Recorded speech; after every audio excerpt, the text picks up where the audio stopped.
Salmo 131, Cântico de Romagem, Salmo de Davi, o salmo que nós examinaremos nessa noite, e estamos chegando no fim desta caminhada, nos salmos aqui, nos cânticos de romagem. E se você não está familiarizado aqui, depois todos estes salmos que nós já vimos, eu só lembro vocês que este salmo é um daqueles cânticos usados pelos peregrinos do povo do Antigo Testamento, quando eles saíam das suas tribos, algumas distantes de Jerusalém, outras mais próximas, e iam pela estrada numa espécie de romaria santa do povo de Deus, em direção à cidade de Jerusalém, onde estava o templo dedicado a Deus, o templo de Salomão, e ali apresentavam, ao menos uma vez por ano, numa daquelas 3 festas, que eram festas especiais para o povo de Deus, a festa de tabernáculos, Pentecostes, ou dos tabernáculos de Pentecostes, e a festa da Páscoa. E durante o percurso eles iam mutuamente exortando-se, edificando-se, instruindo um ao outro naquela caminhada, lembrando de coisas especiais que Deus já havia realizado na vida daquele povo e que ainda realizaria, momentos históricos, também sentimentos do coração daquela nação. Tudo isso foi escolhido a dedo aqui pelos salmistas, e dentro do livro dos Salmos, um saltério menor, com 15 destes salmos, que são então os cânticos de romagem, cântico de peregrinação ou dos degraus, que era este conjunto de salmos. O salmo de hoje, ele é muito pequeno, 3 versículos. Compensação, o próximo de domingo que vem é bastante extenso. Então hoje eu acho que eu consigo pregar rápido. Domingo que vem eu já não garanto, tá? Mas vou tentar também, tá bom? Então abra aí Salmo 131, verso 1, diz assim: Senhor, não é orgulhoso o meu coração, nem arrogante o meu olhar. Não ando à procura de coisas grandes, nem de coisas maravilhosas demais para mim. Pelo contrário, fiz calar e sossegar a minha alma, como a criança desmamada se aquieta nos braços de sua mãe. Assim é a minha alma dentro de mim. Espera, ó Israel, no Senhor, desde agora e para sempre. Amém? Vamos orar mais uma vez. Senhor, diante da Tua palavra nós estamos, e ela é a nossa fortaleza. Ela é lâmpada para os nossos pés, ela é luz para o nosso caminho, ela é o alimento para o nosso espírito, e dela, Senhor, nós queremos tomar nessa noite todos os nutrientes que o Senhor tem para o nosso coração. Eu sei, ó Deus, que da nossa parte nós somos incapazes de, ouvindo, perceber tudo aquilo que o Senhor tem para nós. Mas se o Teu Espírito Santo nos abençoar e aplicar no nosso coração a Tua palavra, nós sairemos daqui nesta noite fortalecidos por ela. Usa-nos, ó Deus, também como instrumentos neste lugar, e tanto para receber quanto para ministrar aqui. Usa, Senhor, a nossa mente, o nosso coração. Todo o nosso esforço agora está voltado para ouvir a Tua voz, Senhor. É assim que eu oro em favor de cada um de nós aqui, em o nome de Jesus. Amém. Bom, como eu disse aqui, este é mais um dos salmos, dos cânticos de romagem. Ele não é propriamente uma oração. À medida que nós vamos percebendo o que o salmista está apontando aqui, nós vamos ver que o que Davi, o autor deste salmo, está fazendo é uma prestação de contas. E para entendermos exatamente o que ele está colocando diante de Deus, é importante que nós analisemos também o contexto histórico. Essa é uma das maneiras mais especiais de analisarmos a palavra de Deus. O cristão é, de certa forma, um historiador. Ele não vive simplesmente aquele seu tempo. Ele busca, num momento anterior, principalmente na história do povo de Deus ali, o contexto daquilo que a palavra que foi inspirada e registrada trazia, para que deste contexto ele extraia então lições para a sua vida. O contexto aqui, uma vez que o salmo é de Davi, pode ser entendido como um tempo em que Davi ainda não era o rei de Israel. Vocês se lembram que Davi foi ungido pelo profeta Samuel ainda muito jovem. Ele não era alguém famoso naquela nação, ele era de uma família, de certa forma, até humilde. Os seus irmãos eram mais importantes na família que ele não era o primogênito, né? Era o filho mais jovem, então este não tinha tanto cuidado assim, né? A sociedade não o privilegiava da mesma maneira que o filho mais velho, mas ainda jovem, Deus separa Davi para ser ele o futuro rei de Israel. Futuro porque naqueles dias quem reinava em Israel era Saul. E este salmo pode estar aqui apresentando uma dessas ocasiões em que o rei, ainda sendo Saul, está aqui sendo orientado pelos seus súditos, aqueles que ficavam ali bajulando o rei, outros realmente conselheiros, a respeito de Davi, que era já alguém conhecido, porque havia derrotado o gigante Golias, havia sido ungido por Samuel como rei, né, que seria o rei de Israel, e Davi, mesmo não desejando ainda aquele trono, Davi era perseguido. Então, o que nós podemos presumir aqui dessa prestação de contas no contexto histórico é que quando Davi ainda não era rei em Israel, ele estava aqui sendo acusado pelos súditos de Saul de ter ele, Davi, ambição de se tornar o rei em Israel, ou seja, de alguma forma ele estava tramando para derrubar Saul do seu trono, então assumir ali no seu lugar. E nós vemos este relato com bastante detalhe nos dois livros do profeta Samuel, 1º e 2º Samuel, e também no livro das Crônicas. Se você conhece um pouco da história, você sabe que durante muito tempo, Saul persegue Davi exatamente por temer que Davi usurpe o seu trono, tome o seu lugar, coisa que não acontece enquanto Saul não morre, Davi não assume, pelo contrário, ele se coloca como alguém fiel ao rei, mesmo diante de todas as atrocidades que o rei fazia, das acusações, dos levantes, de tentativa de matá-lo, ele se manteve fiel, e isso nós vamos ver aqui no Salmo. Ou seja, este Salmo então é uma espécie de prestação de contas. De que tipo de prestação de contas? Hoje eu escolhi um título para o sermão, e eu quero fazê-lo assim, porque ele vai nos servir de pergunta.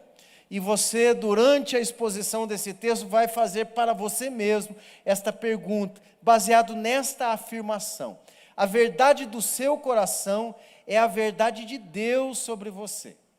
Em que sentido eu estou querendo colocar esta pergunta? Você talvez não conheça muito bem o seu coração, mas uma vez que você se coloca diante de Deus, e Deus olha para você, e através dessa ótica de Deus, através daquilo que Deus vê em você, diz quem você é, como está o seu coração, então você está aqui colocando a verdade do seu coração diante de Deus. Nosso coração, ele é mau. Ele tem pensamentos ali sendo gestados, ainda não chegou na boca a palavra, a mente ainda não concebeu muito bem a ideia, mas aquelas motivações estão sendo colocadas. Muitas vezes o coração é, sim, um instrumento do pecado para nos motivar a coisas que nós nem sabíamos que desejávamos. Então a verdade do seu coração é a verdade de Deus sobre você. Seu coração pode tentar te enganar, mas Deus pode mostrar a verdade do seu coração. Aqueles que já estudaram um pouco aquele material do autoconfrontação sabem do que se trata esta afirmação, né? O coração precisa ser sondado. esquadrinhado, como diz o Salmo 139, e a partir do ponto de vista de Deus, e não do nosso ego. Mas o profeta Jeremias vai dizer: quem é que pode conhecer o próprio coração? Vocês se lembram do texto, né, do profeta Jeremias, capítulo 17, verso 9 e 10, que diz: enganoso é o coração mais do que todas as coisas, e desesperadamente corrupto. Aí vem a pergunta que o próprio profeta Jeremias nos faz: quem pode entendê-lo? Deus responde: eu, o Senhor, sondo o coração. Eu provo os pensamentos para dar a cada um segundo os seus caminhos, segundo o fruto de suas ações. Então a pergunta aqui que o profeta Jeremias está fazendo é: quem é que pode sondar os corações? Quem é que pode saber a verdade do seu coração? Se ele é enganoso e que nós não podemos conhecê-lo plenamente, Deus é o único capaz de esquadrinhar o nosso coração e nos fazer enxergar a verdade que está nele. E é a partir da ótica da palavra de Deus, dos óculos que a Escritura, quando são colocados diante de nós, nos faz ver realmente quem nós somos, nos ensinando, nos corrigindo, nos exortando, nos treinando, como diz 2 Timóteo 3, 16, 17, e também Hebreus, capítulo 4, verso 12, quando nos ensina a respeito da palavra que é viva e eficaz, mais cortante do que qualquer espada de 2 gumes, e penetra a ponto de dividir alma e espírito, juntas e medulas, e é apta para julgar os pensamentos e propósitos do coração.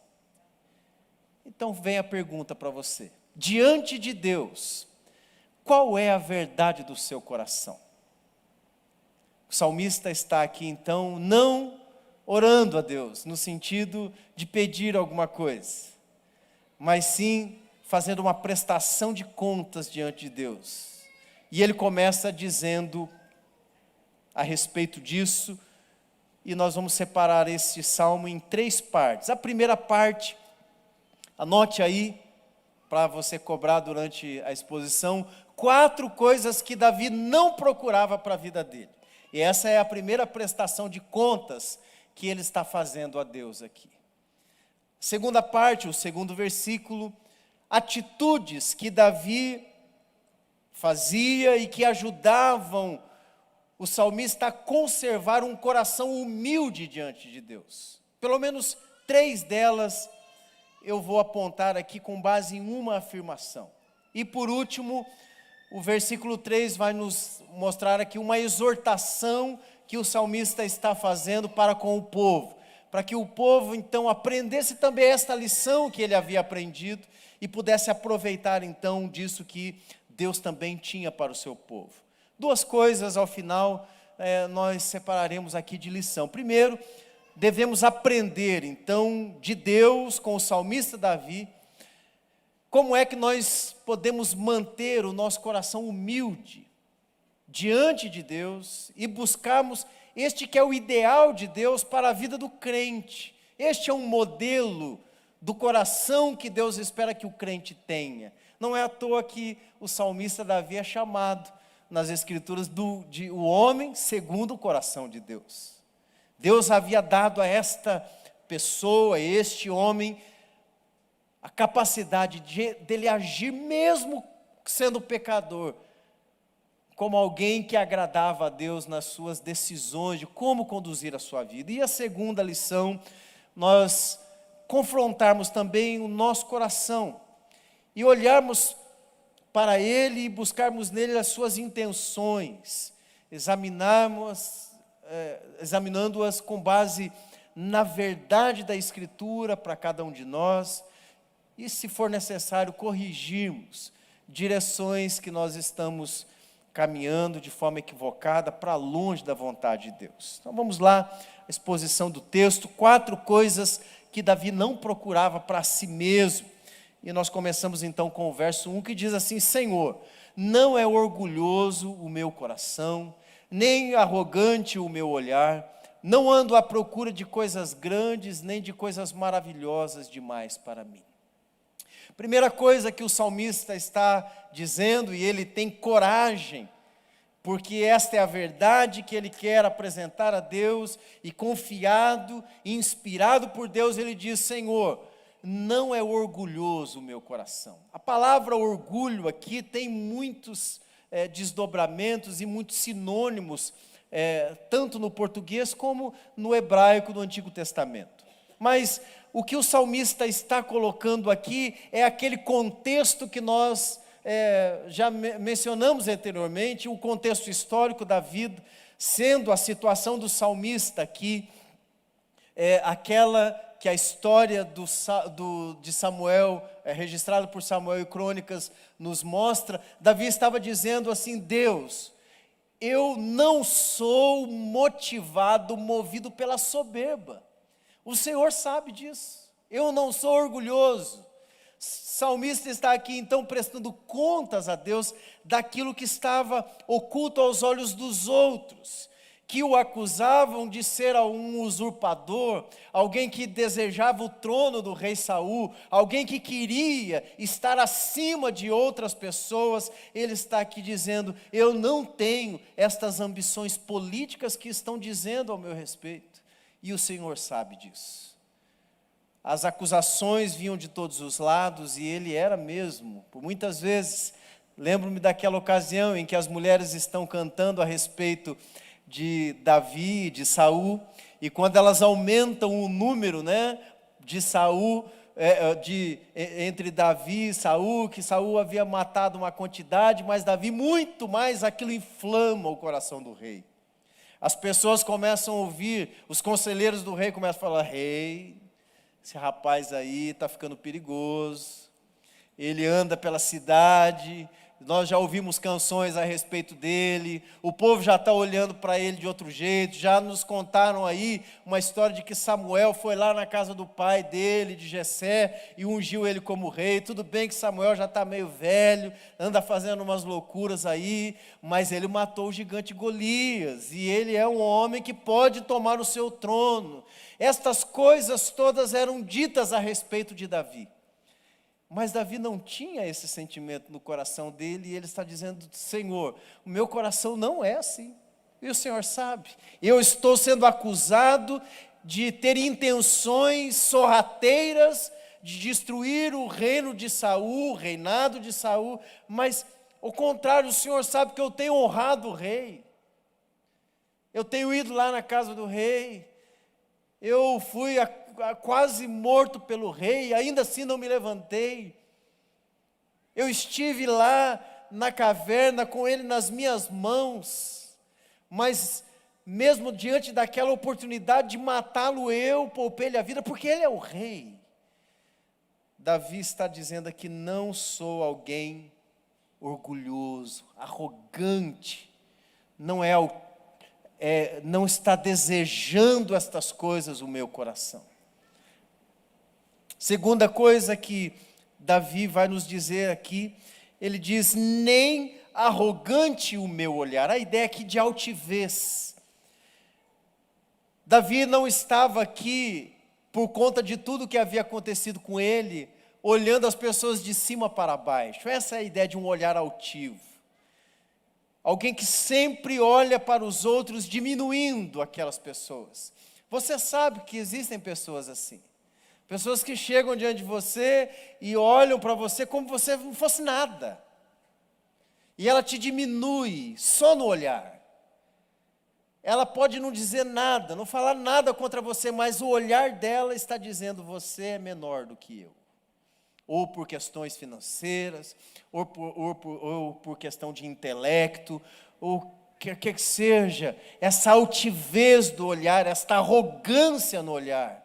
de diminuir os outros não era uma característica de Davi. Ele está dizendo: eu não olho para as pessoas como se elas fossem menores do que eu. Pelo contrário, a história de Davi demonstra que ele sempre foi alguém que olhava para o necessitado com um olhar de clemência e de compaixão. Nós vemos isso com os descendentes de Saul, que ele foi lá cuidar pessoalmente daquele paralítico lá, que ele cuidou e trouxe para sua casa, prometeu, cuidou.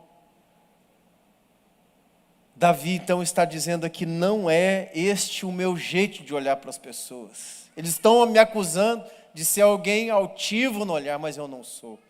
Uma outra característica aqui é que o salmista Davi não se considerava maior ou acima das outras pessoas, como estavam o acusando. Ele não estava se sentindo, mesmo que não estivessem ali dizendo, ele não vai tomar o trono porque Saul é o rei. Ele estava dizendo: eu não sou maior do que os meus irmãos e de que todos os outros aqui. O que ele fez e o que ele estava fazendo no reino era por causa daquilo que Deus estava fazendo na vida dele. Ele não se considerava maior. Então, duas coisas ele vai falar a respeito de questões internas que as pessoas não viam nele e que o acusavam, de que o coração dele era orgulhoso, que o olhar dele era altivo. Uma terceira coisa, ele diz aqui: não ando à procura de coisas grandes. O salmista Davi era um homem simples. Nós não estamos falando aqui de alguém de uma família real, de um povo importante. Ele era um pastor de ovelhas. Não era uma profissão muito glamurosa, garanto para você. Era um cara que andava meio fedido, com as roupas meio rasgadas. Não era um soldado, ele não era um guerreiro, ele era um pastor de ovelhas. E ele nunca buscou nada diferente disso. Provavelmente os maiores e mais belos salmos que Davi compôs foi nos campos, cuidando das ovelhas e entendendo aquele papel de pastor e sendo inspirado por Deus para falar a respeito do amor de Deus para com o seu povo ali. Não era grande coisa ser pastor de ovelha. E Davi está lembrando Deus: Deus, o Senhor sabe, eu nem ando à procura de grandes coisas. O fato dele ter matado Golias, não foi ele que foi atrás daquela batalha, ele estava ali por outra razão. O pai mandou levar mantimentos, trazer notícia dos irmãos, e então ele se depara com aquela afronta a Deus feita pelos filisteus através do gigante Golias. Davi não estava aqui então procurando estar acima das coisas, até mesmo da sua capacidade. Estar procurando grandes coisas também é uma forma de orgulho do nosso coração. Algumas pessoas não se contentam em ter o que têm, elas estão sempre buscando algo maior para si mesmas. Aliás, a nossa sociedade hoje é uma fábrica de gente orgulhosa. E daí se nós não somos os mais ricos da nossa família? E daí se nós não somos aqueles que possuem os cargos mais impressionantes na sociedade? E se somos mesmos simples? Se trabalhamos durante a semana para termos o dinheiro no final de semana, ou no dia para termos o que comer no final do dia, que diferença isso faz diante de Deus? Qual é a verdade que isso está sendo, como isso está sendo apresentado diante de Deus? Se é orgulho que me motiva a ir atrás de grandes coisas para mim, então isso é algo que desagrada a Deus. O apóstolo Paulo exorta a igreja, escrevendo aos Romanos, lá no capítulo 12, no versículo 3, ele diz assim: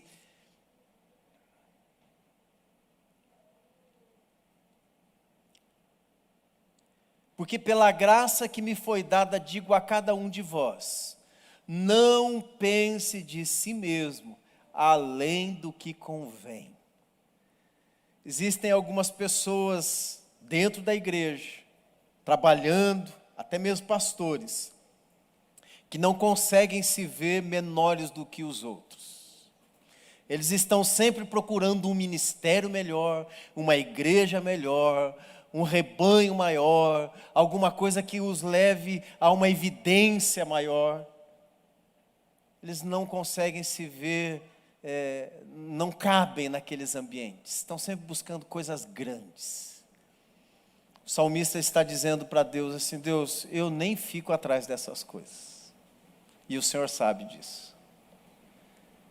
O salmista também vai nos dizer aqui, a quarta negativa que ele vai nos apresentar é que nem atrás de coisas maravilhosas demais para mim. Quando chegaram para Davi e disseram que ele seria o rei, ele falou: eu vou ser o rei. Se o Senhor está falando, profeta, eu vou acreditar. Mas ele nunca trabalhou para isso, ele aguardou anos e anos até que o rei morresse para cair. Então, embora o profeta já tivesse dito, Deus já tivesse colocado no coração dele, o povo já estava aclamando Davi como rei, mas ele não foi atrás destas coisas maravilhosas. Houve um tempo em que as igrejas viviam de coisas maravilhosas, atrás de coisas maravilhosas. A simplicidade das coisas de Deus muitas vezes não satisfaz o coração do povo de Deus. Vir para a igreja, orar, ter comunhão, cantar algumas canções que falam da nossa própria fé e de adoração a Cristo, ouvir a exposição das Escrituras, parece que não é suficiente para o culto, nós precisamos fazer alguma coisa a mais, esse negócio está muito desanimado, nós precisamos animar essas coisas, nós precisamos de coisas mais maravilhosas. A ideia de maravilhoso nas Escrituras tem a ver com a pessoa de Deus, tem a ver com divindade, tem a ver com aquilo que é sobrenatural, e nós não podemos produzir por nós mesmos essas coisas. Estas coisas vêm de Deus para nós, e quando nós ficamos atrás delas, o que isso está revelando para Deus é que o nosso coração é ganancioso, orgulhoso, altivo, arrogante. Deus não está atrás destas coisas em nós. Deus nos quer assim, como Davi, que apresenta a sua justificativa, a sua prestação de contas diante de Deus, negando que ele seja o que estão dizendo a respeito dele. Ele não possui um coração orgulhoso, ele não tem um olhar arrogante, ele não anda atrás de coisas grandes e nem de coisas maravilhosas demais para ele. Ele nega essas coisas. Por quê? Porque ele é um homem simples, um simples pastor de ovelhas. Davi está dizendo aqui então, com essas 4 narrativas, que estava contente, que estava alegre, satisfeito em viver a vida simples que Deus tinha dado a ele. Alguns de nós nunca terão abundância de bens materiais. Talvez você já tenha percebido isso. Eu já tive essa percepção na minha vida. Nunca me faltará nada, porque essa é uma promessa de Deus para mim, e para minha família, e para o povo de Deus.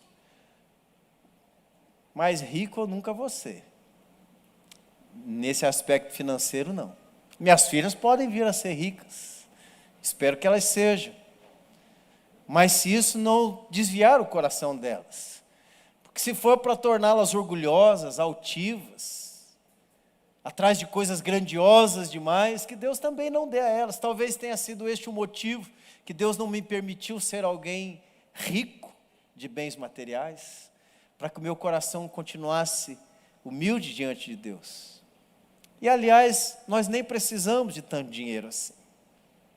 Não é problema ter dinheiro, mas o amor ao dinheiro, o desejo por tê-lo, é sim a raiz de todos os males. Davi apresenta aqui então diante de Deus a defesa, a sua defesa diante das acusações daqueles que não o conheciam. Ele está falando com Deus que conhece o seu coração. Ele diz assim a Deus: Senhor, Tu conheces a verdade do meu coração, e sabes que eu não estou à procura destas coisas. A verdade do coração de Davi aqui é essa. Qual é a verdade do seu coração?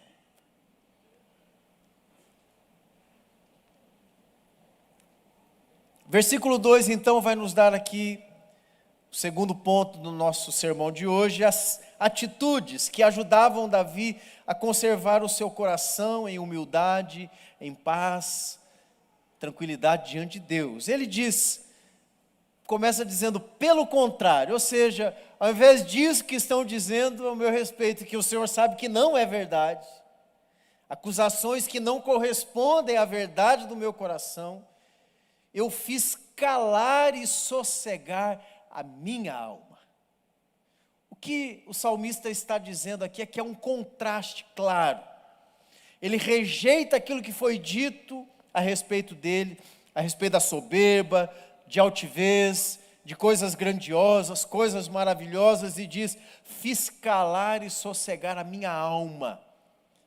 Davi estava aqui afirmando que, embora em seu coração e em sua mente, em algum momento, em certas ocasiões, estes pensamentos, estas vontades tenham ali tentado Davi, ele toma uma decisão de não permitir que aquilo fosse alimentado dentro dele. Ele diz, eu fiz calar e sossegar a minha alma. Quando ele começou a ouvir aquelas coisas, as canções, o coração começa a se inflar, né? E começa a se sentir tentado a acreditar e buscar aquelas coisas, e então ele diz, eu não quis agir assim, a minha atitude foi diferente disso. Eu disse para o meu coração, cala-te. Eu disse para a minha alma sedenta por coisas grandiosas, que é próprio da natureza pecaminosa do homem, disse assim, sossega. Por quê? Porque essas atitudes o faz permanecer fiel e humilde diante de Deus. Nós podemos também ser tentados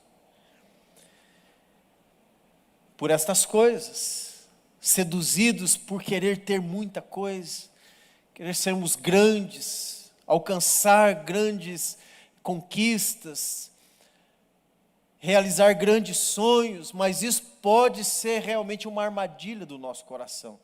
Porque lembre-se do que Jeremias nos ensinou, enganoso é o coração, desesperadamente corrupto. Deus pode conhecer a verdade do nosso coração e nos fazer de novo, alinhar o nosso pensamento ao dele, nos fazer agir de acordo com a vontade dele, e aí sim humildes, servir a Deus da forma que Deus espera que nós o sirvamos. Davi então vai nos mostrar como é que ele faz isso, e ele usa aqui uma daquelas ilustrações dos Salmos, figura de uma criança. Ele diz aqui, como criança desmamada se aquieta nos braços de sua mãe, assim é a minha alma dentro de mim.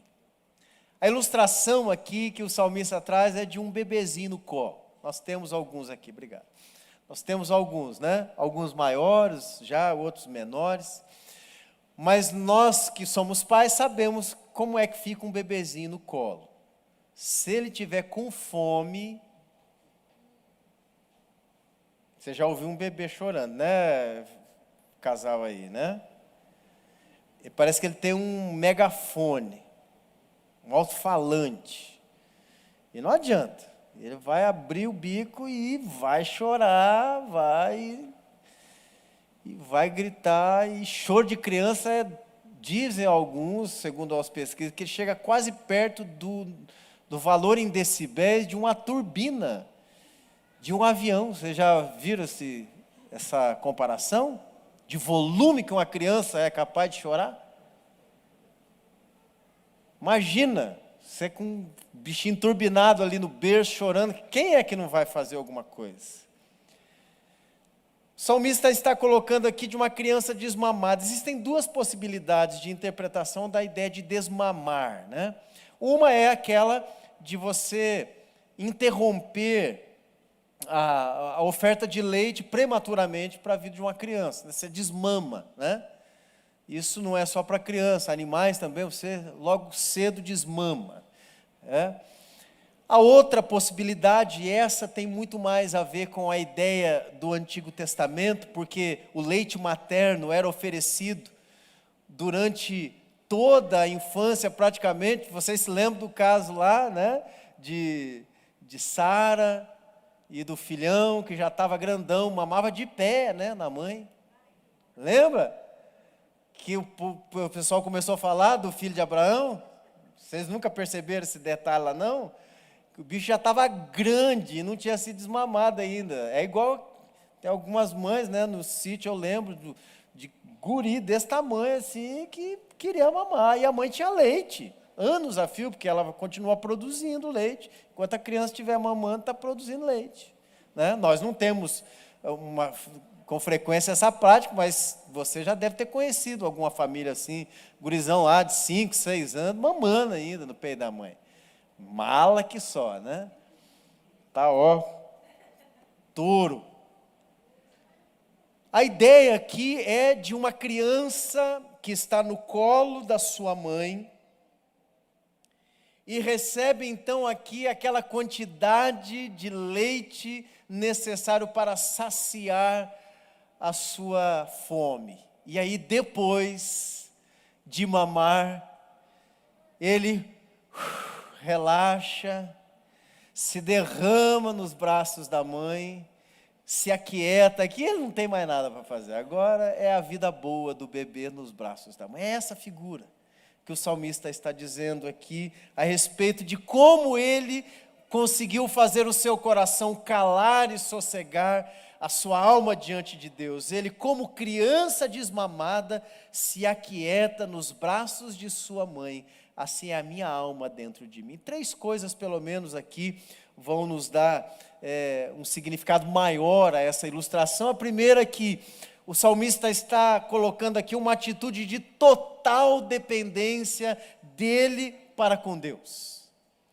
Uma criança nos braços da mãe, com fome, necessitada de leite, está totalmente dependente da vontade da sua mãe em alimentá-la e em saciar a sua fome e restaurá-la a paz.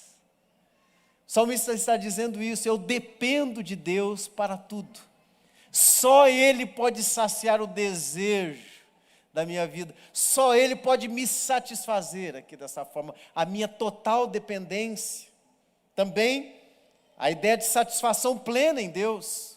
Depois de mamar, ele se aquieta, por quê? Porque ele não precisa de mais nada. Tudo aquilo que ele necessitava até então, que o tornava agitado, que o trazia naquela sensação de inquietude, agora está resolvido. E ele só tem a descansar nos braços da mãe.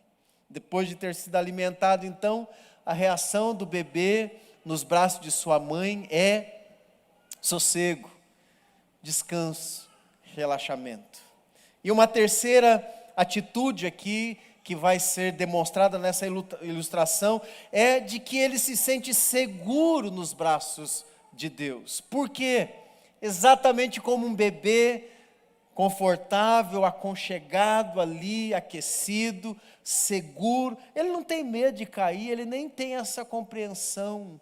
Ele não tem insegurança, por isso ele dorme horas e horas, e é o lugar predileto dele, o colo da mãe, ali, aquecido, aconchegado, seguro. Se você já foi mãe, você sabe do que Davi está dizendo. Se você não foi, você sabe de ver outras crianças sendo aconchegadas. A Dani postou um TBT foi hoje ou foi ontem? Seu da Vitória, né? Da Vitória no colo da mamãe. Vitória fica toda constrangida, porque ela está na idade da vergonha, né? De tudo que a gente faz, vai, por favor, não faz isso. Um dia ela vai sair dessa fase, vai ficar com saudade, né? Dessa fase. Mas este salmo nos lembra desses momentos em que os nossos filhos são totalmente dependentes precisam de nós para satisfazer as suas necessidades e se sentem seguros somente quando estão debaixo desse nosso cuidado. O salmista então vai dizer: é assim a minha alma diante de mim. Como é que ele não ficou daquele jeito? Ele disse para o coração dele: você não precisa de mais nada, a não ser depender plenamente de Deus, satisfazer-se completamente da pessoa que Deus é na sua vida e lançar-se à total segurança que só Deus pode dar a você. Assim, o salmista sossegou a alma dele, o coração dele. Por fim, então, ele vai instruir da mesma forma o seu povo e vai dizer, então, no versículo 3, o nosso último ponto: espera, ó Israel, no Senhor, desde agora e para sempre. Duas palavras aqui nos chamam a atenção a respeito do que o salmista está falando. Quando as duas estão na mesma frase, nós rapidamente somos levados à ideia da aliança de Deus com o povo dele.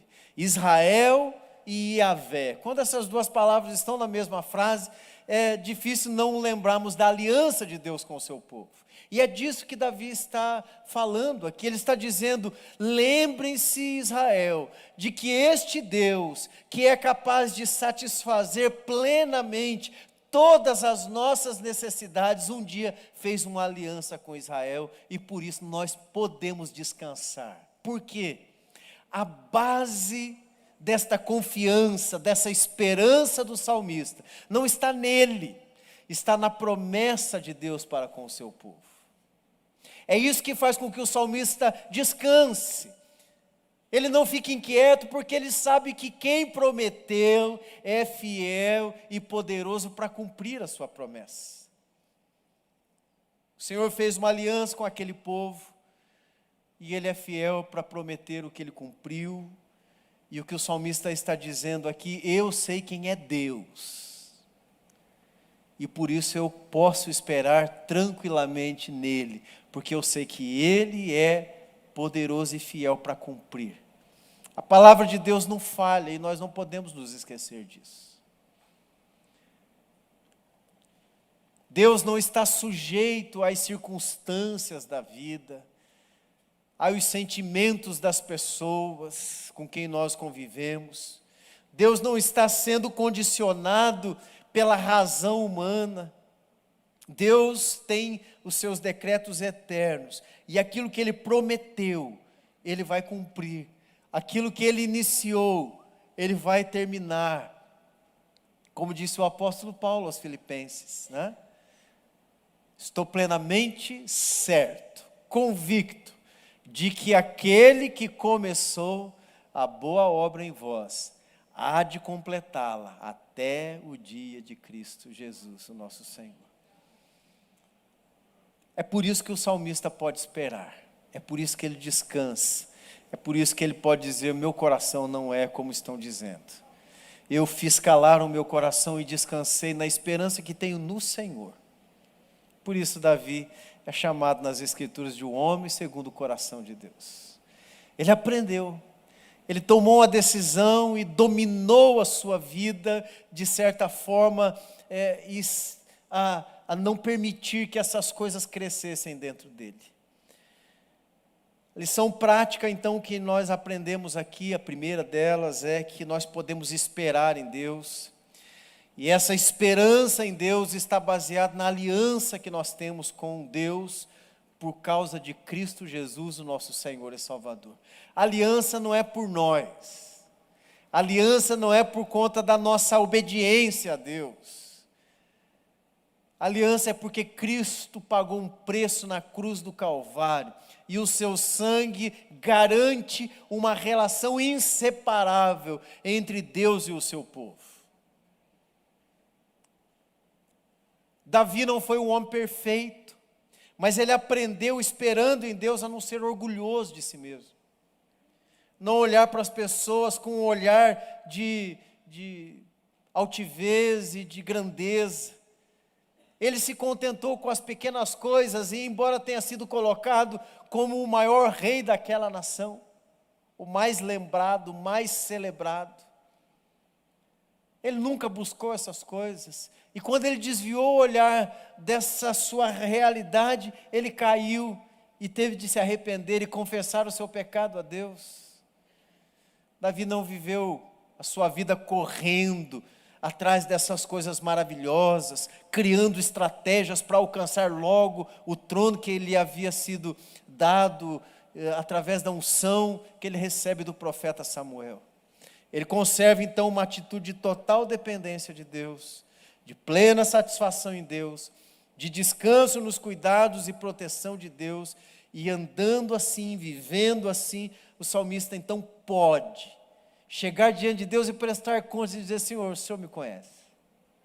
Essa é a verdade do meu coração. Eu não tenho o que esconder do Senhor. E por isso a pergunta que deve ser para nós nessa noite: qual é a verdade do nosso coração diante de Deus? Será que nós temos vivido assim como Davi? Será que há contentamento na nossa vida nas pequenas coisas? Ou será que quando pensamos a respeito de nós mesmos, não cogitamos a ideia de sermos simples, anônimos, insignificantes para a sociedade? Porque sempre desejamos coisas grandiosas. Meus irmãos, vivemos em dias em que a psicologia, a metodologia de treinamento das empresas, a formação nas universidades, nas escolas, tudo aponta para que você seja o maior. Se todos forem os maiores, o que será da sociedade? Onde estarão os servos? Onde estarão aqueles dispostos a se dedicarem para a vida de outros sem terem reconhecimento nessa vida? Onde estarão os altruístas? Onde estarão os cristãos verdadeiros, que se consideram menores em tudo que fazem, porque olham para as outras pessoas como se elas fossem maiores do que si mesmos? Porque é assim que Jesus agiu, mesmo sendo Deus. Não teve por desejo no coração usurpação ser igual a Deus. Antes, esvaziou-se de si mesmo, de toda a sua glória, e se fez homem, e dos homens o menor se tornou maldito entre os homens. Foi para a cruz, pagando um preço que nós não poderíamos pagar, e então por Deus, elevado acima de todo o nome. Mas ele não buscou a sua própria glória, e ele nos ensinou: aquele que busca a própria glória já recebeu tudo o que pode receber nessa vida. Ele buscava a glória do Pai, fazer a vontade do Pai. O cristão precisa entender que o seu chamado é para viver uma vida de humildade, de dedicação, de serviço. E se o resultado disso for a insignificância diante dos homens, se o resultado desta vida for ser alguém simples, que comeu o que ganhou no dia, se isso for para a glória de Deus, louvado seja o Senhor. Essa é a ideia de contentamento. Esperar aqui para o salmista é estar confiado de que Deus é tudo o que ele necessita, e por isso ele não precisa sair correndo de mais nada.